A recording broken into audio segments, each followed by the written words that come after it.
اللہ اور اس کے رسول کو چھوڑا ہے، اللہ اور اس کے رسول کو چھوڑا ہے۔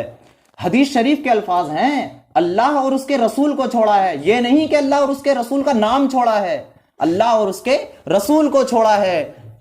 پھر حضور نبی اکرم صلی اللہ تعالی علیہ وسلم نے ارشاد فرمایا، اے ابو بکر تمہارے پیچھے یہ جبرائیل کھڑے ہیں، تمہارے آنے سے پہلے یہ جبرائیل آ گئے تھے، اور میں نے جبرائیل کے اوپر دیکھا ہے کہ انہوں نے بھی ٹاٹ کا لباس پہنا ہوا ہے۔ میں نے جبرائیل سے پوچھا، جبرائیل یہ لباس کیسا؟ تو حضرت جبرائیل نے عرض کی، یا رسول اللہ، آج ابو بکر صدیق نے ٹاٹ کا لباس پہنا ہے، اللہ تعالیٰ کو وہ اتنا پسند آیا ہے کہ اللہ تعالیٰ نے آسمان میں اعلان فرما دیا ہے کہ آج سب کے سب آسمان والے فرشتے ٹاٹ ہی کا لباس پہنیں گے۔ یہ حضرت ابو بکر صدیق کی فضیلت ہے۔ حضور فرماتے ہیں ابو بکر صرف اتنا ہی نہیں بلکہ اللہ تعالیٰ نے ایک پیغام بھی بھیجا ہے۔ اللہ تعالیٰ ارشاد فرماتا ہے، اے محبوب اب ابو بکر سے پوچھو کہ ابو بکر ہم سے راضی ہے یا نہیں؟ ابو بکر ہم سے راضی ہے۔ ہر کوئی چاہتا ہے اللہ کی رضا، لیکن رب تعالیٰ ابو بکر کی رضا چاہ رہا ہے۔ اللہ تعالیٰ ارشاد فرماتا ہے، محبوب ابو بکر سے پوچھو کہ ابو بکر ہم سے راضی ہے یا نہیں۔ یہی وہ جگہ ہے جس کے لیے ڈاکٹر اقبال نے کہا تھا، خودی کو کر بلند اتنا کہ ہر تقدیر سے پہلے خدا بندے سے خود پوچھے بتا تیری رضا کیا ہے۔ یہی وہ مقام ہے۔ سارا کا سارا مال لا کر حضور کی بارگاہ میں رکھ دیا۔ اور اگلا جملہ سنیے، حضور نے ارشاد فرمایا کہ مجھے کسی کے مال نے اتنا نفع اور فائدہ نہیں دیا جتنا کہ حضرت ابو بکر کے مال نے دیا ہے۔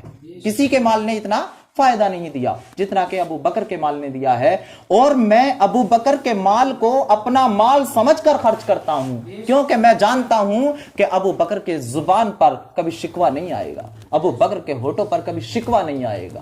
یہ ابو بکر کی فضیلت ہے۔ اور جب حضور نبی اکرم صلی اللہ علیہ وسلم نے ہجرت فرمائی تھی، ساتھ میں ابو بکر تھے۔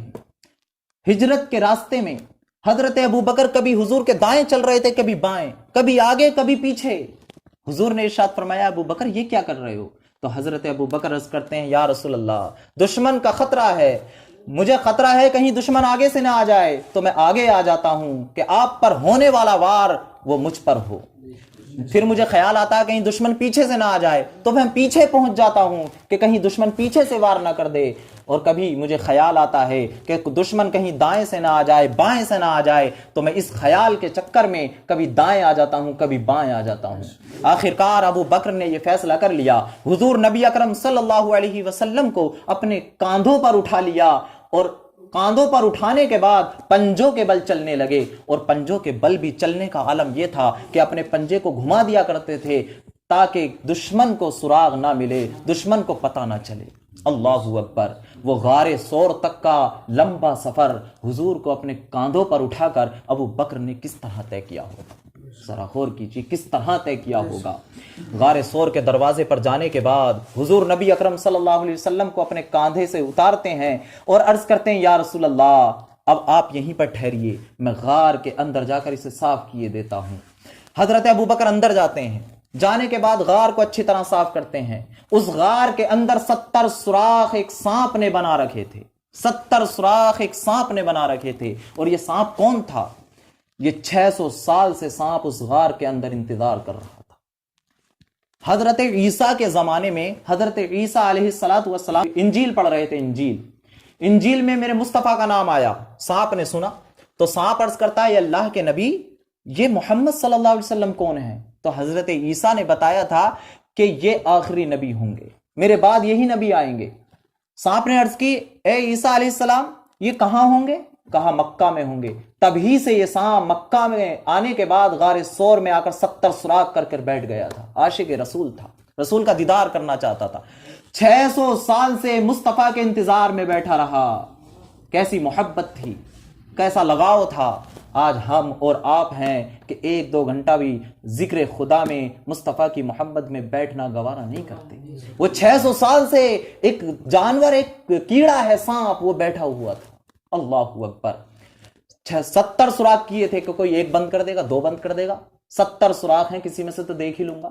لیکن وہ بھی عاشق رسول تھا، یہ بھی عاشق رسول تھے۔ ابو بکر صدیق نے اپنی چادر مبارک کو لیا اور اسے پھاڑ پھاڑ کر سارے سوراخ بند کر دیے، ایک سوراخ باقی بچا، اس پر اپنے پیر کو لگا لیا۔ پیر لگانے کے بعد حضرت ابو بکر نے حضور صلی اللہ علیہ وسلم کی بارگاہ میں عرض کیا، رسول اللہ بابا آپ تشریف لے آئیے، غار صاف ہے۔ حضور صلی اللہ علیہ وسلم تشریف لائے، حضرت ابو بکر کے زانو مبارک پر حضور نے اپنے سر اقدس کو رکھا اور آرام فرمانے لگے، سو گئے۔ حضور صلی اللہ علیہ وسلم کی آنکھیں مبارک بند ہو گئیں، اتنے میں وہ سانپ نے دیکھا، خوشبو آ گئی کہ آخری نبی آ گیا ہے، جس کے انتظار میں تھا وہ محبوب آ گیا ہے۔ فوراً خوشبو پہنچی، حضرت ابو بکر کی اس ایڑی میں تھوڑا تھوڑا ٹچ کرنے لگا کہ ابو بکر ایڑی تو ہٹاؤ، لیکن یہ بھی عاشق رسول تھے۔ ایک عاشق رسول دوسرے عاشق رسول سے کہہ رہا ہے تم کب تک دیدار کرو گے، مجھے بھی تو کرنے دو، لیکن ابو بکر نے ایڑی نہ ہٹائی تو اس سانپ نے ڈنک مارا، ایک ڈنک مارا، ابو بکر برداشت کر گئے، دوسرا ڈنک مارا، ابو بکر برداشت کر گئے، تیسرا ڈنک مارا، ابو بکر برداشت کر گئے۔ اللہ اکبر! حضرت ابو بکر روئے نہیں تھے، اس زہر کا اثر ہی اتنا گرم تھا کہ آپ کی آنکھ سے آنسو گر گیا، جیسے ہی آنسو مصطفیٰ کے رخ انور پر گرا، فوراً مصطفیٰ کی آنکھ کھلی۔ ارشاد فرمایا ابو بکر کیا ہوا، کیوں رو رہے ہو؟ حضرت ابو بکر عرض کرتے ہیں یا رسول اللہ پیر میں سانپ نے کاٹ لیا ہے۔ حضور نبی اکرم صلی اللہ علیہ وسلم نے ارشاد فرمایا دکھاؤ کہاں کاٹا ہے، اپنا لعاب دہن لیا اور زخم پر لگا دیا۔ ابو بکر فرماتے ہیں زہر بھی خشک ہو گیا اور زخم ایسا ہو گیا کہ کبھی کسی نے کاٹا ہی نہیں۔ سانپ نے منہ نکالا، دیدار مصطفیٰ کیا، حضور نے ارشاد فرمایا سانپ جا اب تیرا کام ہو گیا، اب مجھے اور ابو بکر کو رہنے دے، مجھے اور ابو بکر کو رہنے دے۔ 3 دن اس غار میں رہے تھے آپ، 3 دن تک حضرت ابو بکر نے حضور نبی اکرم صلی اللہ علیہ وسلم کا دیدار کیا تھا۔ یہی وہ رات تھی، حضرت عمر فرماتے تھے کہ ابو بکر میری تمام زندگی کی نیکیاں لے لو، اپنی اس ایک رات کی نیکیاں دے دو، ایک رات کی نیکیاں دے دو۔ ایک مرتبہ چاندنی رات تھی، حضور نبی اکرم صلی اللہ علیہ وسلم کے پاس حضرت عائشہ تھی۔ یہ عائشہ حضرت ابو بکر صدیق کی بیٹی ہی تھی جو حضور کے نکاح میں تھی۔ حضرت عائشہ نے عرض کی یا رسول اللہ آسمان میں جتنے ستارے ہیں کیا اتنی کسی کی نیکیاں ہوں گی؟ دل میں خیال یہ تھا وہ میرے والد ابو بکر ہوں گے، سوچ نہیں تھی وہ میرے والد ابو بکر ہی ہوں گے، لیکن حضور نے ارشاد فرمایا ہاں عائشہ اتنی نیکیاں ہیں۔ عرض کی کس کی؟ حضور نے ارشاد فرمایا اتنی نیکیاں حضرت عمر کی ہیں۔ جب حضرت عمر کا نام سنا تو دل مرجھا گیا، چہرہ مرجھا گیا، کیونکہ تمنا ٹوٹ گئی۔ تمنا تو یہ تھی میرے والد کا نام لیا جائے گا۔ حضور نے دیکھا کہ حضرت عائشہ اداس ہیں، ارشاد فرمایا عائشہ کیا ہوا؟ حضرت عائشہ عرض کرتی ہیں یا رسول اللہ میں سوچتی تھی شاید میرے والد کا نام لیا جائے گا۔ تو حضور مسکرائے، ارشاد فرمایا اے عائشہ حضرت عمر کی تمام زندگی کی نیکیاں اور تمہارے والد کی صرف ایک نیکی برابر ہے، ایک نیکی برابر ہے۔ یہ حضرت ابو بکر صدیق کی فضیلت ہے، حضرت ابو بکر صدیق کا مقام ہے۔ ایک مرتبہ حضرت علی کرم اللہ وجہہ الکریم بیٹھے ہوئے تھے، حضرت علی صدیق اکبر آ گئے، حضرت علی رضی اللہ تعالی عنہ کو دیکھ کر صدیق اکبر مسکرانے لگے۔ حضرت علی نے عرض کی اے ابو بکر اے امیر المؤمنین کیا ہوا، کیوں مسکرا رہے ہو؟ تو حضرت ابو بکر فرماتے ہیں کہ اے علی مجھے حضور کی ایک بات یاد آ گئی۔ حضرت علی عرض کرتے ہیں کیا؟ حضرت ابو بکر فرماتے ہیں حضور نے ارشاد فرمایا تھا کہ علی کا وہ مقام ہے کہ حضرت علی جنت میں جانے والے تمام لوگوں کو ٹکٹیں دیں گے، جنت کی ٹکٹ، جنت کی ٹکٹ۔ تو حضرت علی پھر مسکرا پڑے اور کہا اے ابو بکر صدیق رضی اللہ تعالیٰ عنہ، اے امیر المؤمنین شاید کہ حضور نے تمہیں پوری بات نہیں بتائی۔